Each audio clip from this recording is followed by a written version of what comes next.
नाथबाबांच्या नावानं चांग भलच्या जयघोषात आणि गुलाल खोबऱ्याच्या उधळणीत खरसुंडी येथे सिद्धनाथाच्या चैत्र यात्रेत सासन काठी आणि पालखी सोहळा अभूतपूर्व उत्साहात पार पडलाय। यात्रेत सुमारे 3 लाखांहून अधिक भाविकांनी नाथनगरीत हजेरी लावली। महाराष्ट्रातील लाखो भाविकांचं श्रद्धास्थान आणि कुलदैवत असणाऱ्या खरसुंडी येथील श्री सिद्धनाथ यात्रेसाठी लाखोंच्या संख्येने भाविक खरसुंडीत दाखल झाले होते। सिद्धनाथ व जोगेश्वरी यांचा विवाह सोहळ्यानिमित्त होणारा हा पालखी सोहळा पाहण्यासाठी भाविक सकाळपासून मिळेल त्या वाहनाने खरसुंडीत येत होते। आज सकाळी सासन काठी आणि पालखी मिरवणुकीच्या सोहळ्यास सुरुवात झाली। पहाटे मुख्य मंदिरात अभिषेक झाल्यानंतर श्री सिद्धनाथ व जोगेश्वरी देवीची पूजा बांधण्यात आली होती। देवाला भरजरी फेटा, अंगरखा, हातात तलवार तर देवीला लाल साडी, सौभाग्य अलंकार अशा सालंकृत पूजा आकर्षक ठरली आहे।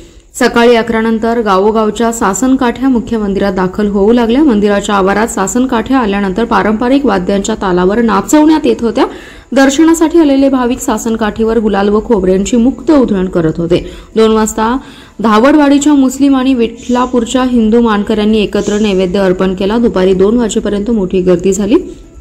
अग्रभागी मंदिरातील पुजारी, धूपारती, सेवेकरी, मानकरी, भालदार, चोपदार अशा पारंपरिक आणि शाही थाटाचा लवाजम्याने पालखीसह प्रस्थान केलं। नगारखाना प्रवेशद्वारातून पालखी 3 वाजता मुख्य पेठेत दाखल झाल्यावर भाविकांनी चांग भलच्या गजरात गुलाल खोबऱ्याची उधळण केली। यावेळी मुख्य पेठेसह संपूर्ण आसमंत गुलाबी दिसत होता।